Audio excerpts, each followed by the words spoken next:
ले चलते हैं आपको राजस्थान विधानसभा में इस वक्त नेता प्रतिपक्ष गुलाब चंद कटारिया क्या कुछ कह रहे हैं।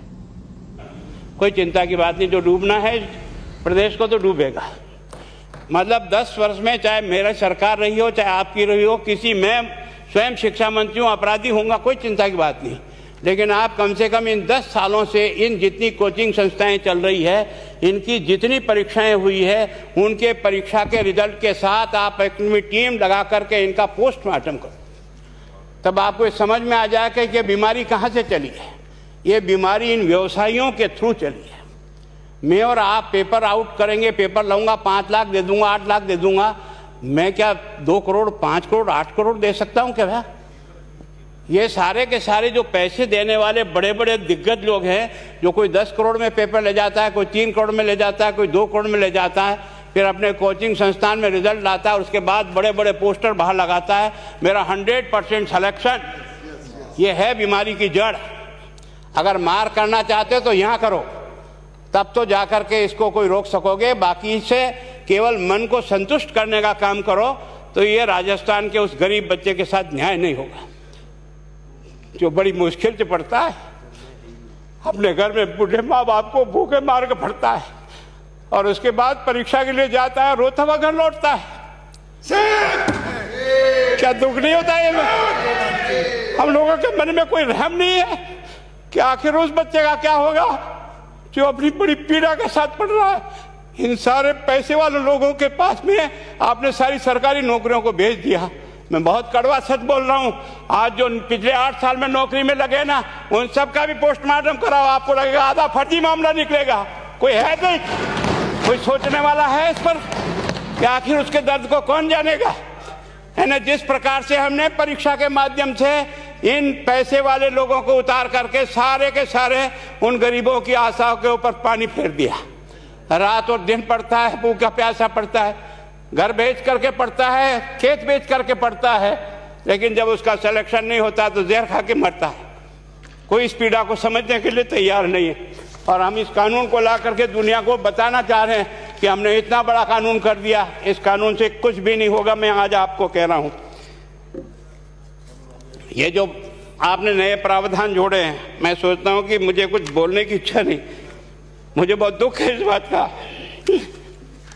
क्या होगा ये?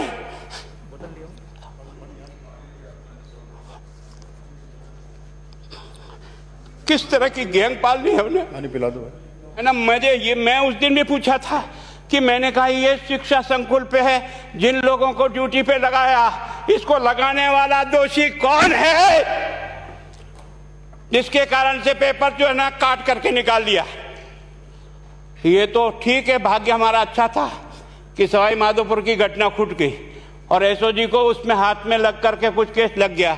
अगर वो केस नहीं लगता तो आज आपकी सारी नौकरी पर इन सब बड़े बड़े दलालों के स्कूल में पढ़ने वाले बच्चे होते और मेरा गरीब का बच्चा अपना घर लौट के जाता। क्या दुर्भाग्य है। और इस कारण से केवल इसके लिए खुश मत हो जाओ कि हमने कानून बहुत सख्त बना दिया इसलिए अपराधी रुक जाएगा। नहीं, सिस्टम को बदलना होगा, ये परीक्षा का सिस्टम चेंज करना होगा। मैं सोचता हूं कि क्या हम इतने अक्लमंद बैठे हैं, क्या इस व्यवस्था को चेंज नहीं कर सकते? क्या एक ही पेपर हर राजस्थान में 20 लाख बच्चों को दिया जाए? क्या इसका कोई ऑल्टरनेट नहीं हो सकता? इसका ऑल्टरनेट सोचना चाहिए कि हम परीक्षा को टुकड़े टुकड़ों में कैसे कर सकते हैं। जिले के अनुसार पेपर नहीं, एक नहीं हम 25 पेपर बना सकते हैं। कौन से सेंटर पर कौन सा पेपर जाएगा कोई तय नहीं करेगा कौन सा जाएगा, और हम जो इच्छा होगी उस सेंटर पे वो पेपर भेजेंगे। और ये जितने भी प्राइवेट कॉलेजों में आपने सेंटर बना रखे उनको बंद करो, इनको तुरंत बंद करिए एक ऑर्डर से। जितने भी सरकारी विद्यालय है और सरकारी नौकर ही एग्जामिनर बनेगा और एग्जामिनेशन करेगा, तब तो आप इसको बचा पाओगे। ताकि आप और मैं कितने भी कानून बदल कर दें, आपका वो जांच करेगा, आपका वो अधिकारी आएगा। आपने कहा भाई सेशन जज के नीचे नियुक्ति नहीं होगी, इसके अलग से कोर्ट होगा, बहुत अच्छी बात है। प्रोविजन जो आपने डाले हैं वो स्वागत योग्य, स्वागत करता हूं, पर इन प्रोविजन को लागू तो आप और मैं ही करूंगा, कौन करेगा? जब हम ही ठीक नहीं है तो इन प्रोविजन क्या रोएंगे अंदर बैठे बैठे? जब तक हमारा दिल और दिमाग ठीक नहीं होगा ना, इस बीमारी का इलाज नहीं होगा। हमने शिक्षा के मंदिर को भ्रष्टाचार की भट्टी में जलाकर खाक कर दिया। दुर्भाग्य हमारा, जहां से कोई आशा की किरण दिखती थी उस गरीब को कि चलो मैं अपनी मेहनत से आगे बढ़ जाऊंगा, लेकिन अब वो निराशा में आ गया। उसको लगा कि अब कोई रास्ता नहीं है। और इस कारण से मैं सोचता हूं कि आप जिस भावना से लाया, मैं आपकी भावना की इज्जत करता हूं, लेकिन केवल आपकी भावना इन बेईमानों को नहीं रोक सकेगी। इसको रोकने के लिए हमको सिस्टम को बदल करके और